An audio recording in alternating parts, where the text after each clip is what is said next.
I'm with Shai Doron from the Jerusalem Foundation. Now, Shai, what is the Jerusalem Foundation? Jerusalem Foundation is the biggest city foundation in Israel. It was established by the legendary mayor Teddy Kollek in 1966. And we are the long arm of the city to help the city to accomplish its social, culture, civil society, creativity, future leadership, and so on, with support from our friends from all over the world, not necessarily Jews and non-Jews that are willing to support the city of Jerusalem with donations, with different kind of supports.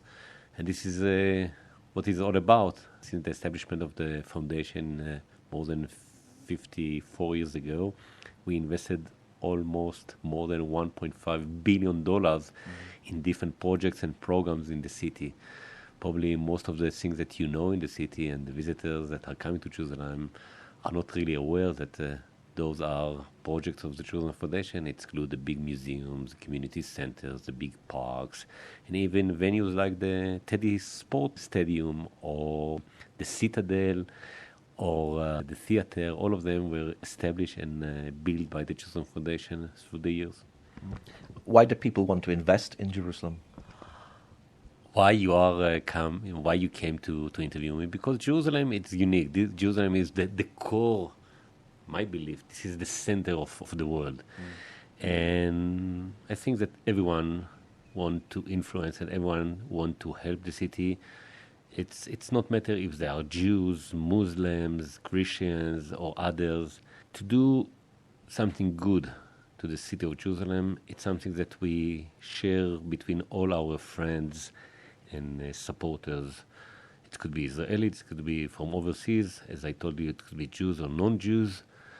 To be part of the city, I think it's not only something important to the city needs, it's important and meaningful to the ones that are willing to give to the city.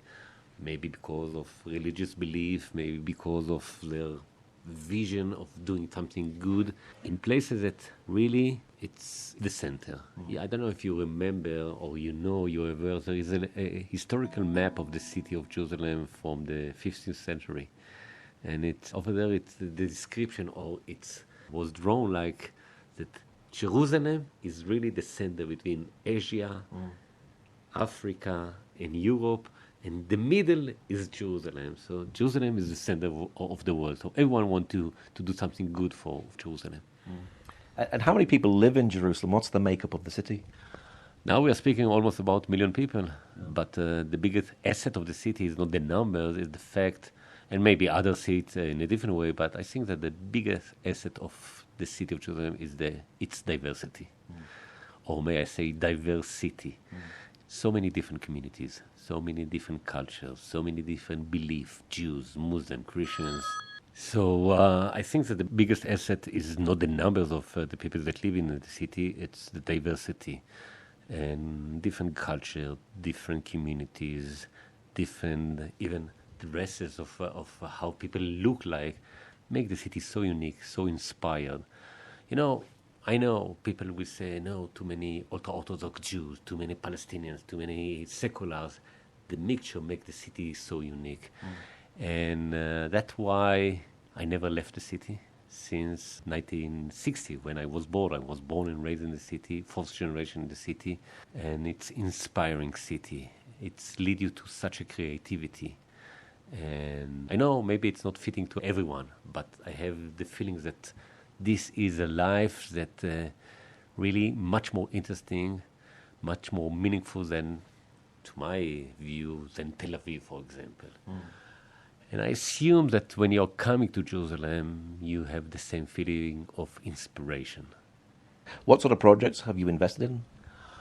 Okay, I just told you it's about more than $1.5 billion that we invested through the years. But, the big projects are, of course, the big parks, the big museums, the Jerusalem Theater, other cultural venues, But, you know, for me, for my background, personal background, for me, it was very important that even the zoo in Jerusalem was established by the Jerusalem Foundation. I served for many years as the CEO of the Jerusalem Zoo, and then we built the aquarium. So for me, for sure, it's a very important project. But I would like to believe that it's not only a capital project. I would like to believe that some of the programs are the most important programs that for civil society, for culture. Let's speak about shared living programs and coexistence and learning together between Jews and our Christians. Let's speak about the special program that we have with elderly people in the Christian quarter. And it's not about physical capital projects, it's about human beings, it's about people. And that's what makes Jerusalem Foundation so unique. It's helping everybody. Yeah, it's for everyone.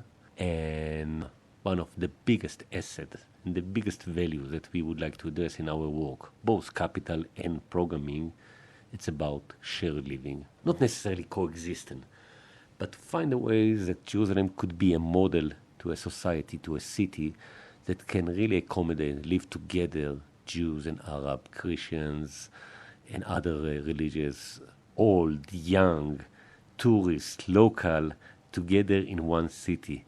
And Jerusalem Foundation must, it's not only our willingness, it's the must of what we are doing to be and serve the entire people that live in the city of Jerusalem and the ones that are visiting Jerusalem. Of course, you get many visitors as well, don't you? Many tourists. Unfortunately, in the last year, because of COVID, of course, we face a big crisis in tourism. But, you know, tourism, and we attract so many people from all over the world. Again, not necessarily Jews, Christians and Muslims, mainly Muslim, Christian and Jews are coming to Israel. And tourism, it's important to the economy, and it's important to the development of the city. But, you know, the last year of COVID, we found energy, we found communities that found the way how to live in a way that they are sharing their experience, they are sharing their abilities with each other to guarantee that everyone will be at least above the line of existence.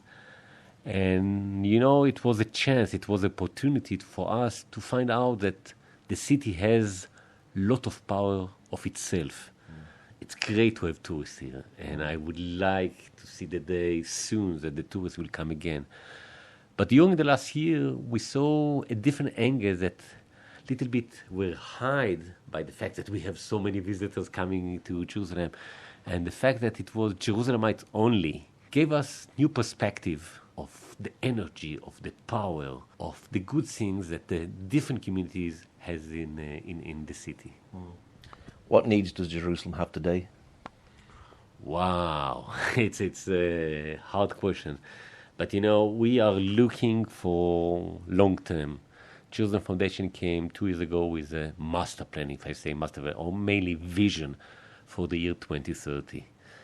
And 2030, we choose 2030 with an idea that it's not too long, but it's long enough that we can accomplish some long-term process of capital project and programming that will address 3 main pillars. Basic thing. 1, creative culture, to encourage the creative community here in Jerusalem to do different things, inspiring things in culture, in art, and mainly with young adults, Jerusalemites, from different backgrounds, to create here and to live here in Jerusalem. So this is creative culture. The second thing that we would like to accomplish is about communal strengths, that each community will find its resources to be stronger, to be better, and to find a way how they can live together in one city. Not necessarily not necessarily going together all the time, but community by community, side by side, peacefully, in harmony, to create a city with the strengths of the community. And the third part of the vision is about future leadership. We would like to see in 10 years to come young generation of young adults that are leading the city with the commitment to live and to work and to have the center of their life in Jerusalem, And for that, we need to identify the next generation of leaders, local leaders. I'm not speaking about the level of political leaders. I'm speaking about the civil society leaders. But this is something that Jerusalem is still missing. We have some great leaders here, but not enough. And we would need to find and help the movement of creating the next generation of civil society leaders in the city of Jerusalem from different backgrounds. Having said so, in all three directions of our master plan, we need to try to find a way to narrow the gaps between different communities, to give opportunities to everyone, and to address the issues that it's more important than everything else, especially in days like today, shared living, the diversity as a big asset, as I told you. Now, you were started by Teddy Kollek. Just explain who Teddy Kollek was. Teddy Kollek, the legend, the mayor of Jerusalem that served as the mayor in Jerusalem between 1965 until 1993. But Teddy Kollek was visionary. He was a leader. And he really believed there is nothing more important than Jerusalem. I had the fortune to work with Teddy as his chief of staff during his last term as the mayor. It was between the years of 1988 to 1993. And he was a real leader. And he was a member of political movement, the Labour Party in Israel. And few times the senior leaders of the Labour Party used to come to Teddy and tell him, join the senior leaders of the party and be the prime minister or be a very important minister in the government. Teddy told them, no way. If there's something that I think it's the most important position in the world, is to be the mayor of Jerusalem. And Teddy, with his leadership, succeeded really to raise the awareness of the entire world for the need to develop Jerusalem. And develop Jerusalem was for everyone that live in Jerusalem, Christian, Muslim, and Jews. And I think that thanks to Teddy, and of course the turning point was the Six-Day War in '67, that he was really the modern builder of the cities that you know today. We owe Teddy a lot because what he succeeded to accomplish during his 28 years of mayorship, I think, made the real foundation for the modern city of Jerusalem. I'm not speaking about the history, I'm not speaking about the city of the kingdom of David or Solomon, I'm speaking about the modern city. I think that you can see Teddy as the founder of Jerusalem as a modern city. I myself, from my personal perspective, he was my mentor, he was my teacher. It wasn't pleasant to work with him. He was not a nice person to work with him. He was very demanding. But I think for me it was an experience that, no school can offer you such an experience. It was the best school for me. But I can tell now that I had a small part in building Jerusalem to what it is now. 1 million people city that can inspire everyone and attract so many tourists from overseas with some of the most beautiful initiatives and ideas that came from Jerusalem. It's hard to believe that so many good things, not only in culture, not only in art, came out from Jerusalem. Mention Mobileye. Mobileye became worldwide high-tech idea. The idea started here in Jerusalem.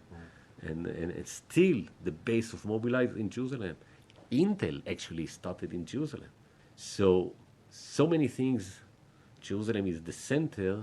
And really, I'm telling you that modern Jerusalem owed to Teddy Kollek. And I'm proud that I came now in the 2.5 years ago in his big shoes. He was the establisher of the Jerusalem Foundation, and he was actually the head of Jerusalem Foundation for many years.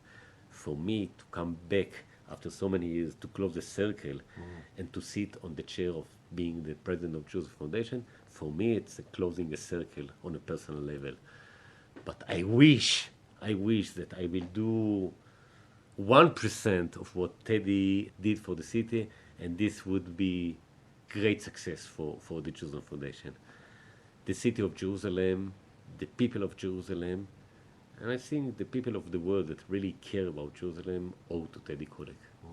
Is Jerusalem a city for the world? No one asking us for that.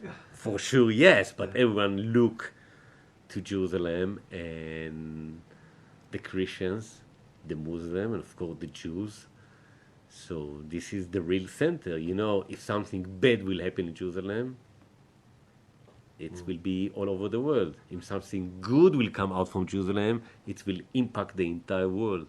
So, yeah, Jerusalem, so sensitive, and we have such huge responsibility on our shoulders. I'm not exaggerating what the Jerusalem Foundation is doing, but the mayor of Jerusalem and the Jerusalem Foundation and other agencies that are working in the city have unlimited responsibility for the entire world, because everyone look to Jerusalem. Everyone look to Jerusalem. Try to imagine, again, let's speak positively. Peace between Jerusalemites, between the different communities, will impact the entire world. The conflict between Muslim, Christians, and Jews, if we will find a solution in Jerusalem, it will make the impact all over the world. So with prayer from Jews, Muslims, and Christians for the city, it's the real thing, because everything is centered in the city of Jerusalem. What's your website for people who'd like to know more? Your Facebook page? www.jerusalemfoundation.org. Okay, Shai, thank you very much. You are more than welcome, and I would like to believe that one day soon you will move to live in Jerusalem. With all the respect to Bethlehem, I like Bethlehem, I like to visit Bethlehem, but I will tell you a different story about that. Tel Aviv is a great city. Yeah. But you know why it's such a great city? Because you go to Tel Aviv for vacation. Yeah. And that's what makes it so unique. I would never want to live in Tel Aviv with all its culture, with all its freedom, and with the fact that there is beaches in Tel Aviv, but here there is nothing like Jerusalem. So it's great to live in Jerusalem and visit Bethlehem. But come to live with us in Jerusalem.